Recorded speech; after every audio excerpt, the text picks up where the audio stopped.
Hey, what's up everyone? Today we're going to be installing spacers on a 2008 TL. I'm going with the H&R series 15 millimeter front and rear.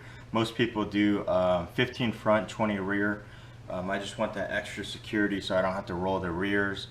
And in this version right here, I'll show you what we're going to be doing. So the spacers we're going to be using are H&R. These are the DRM series. These have built-in studs. You just pop these on and then your wheels go on top of these, and then you put these nuts on. These are the DRS series. These actually come in black. As you notice right here, I had to spray these black just so that they'll match my rotors.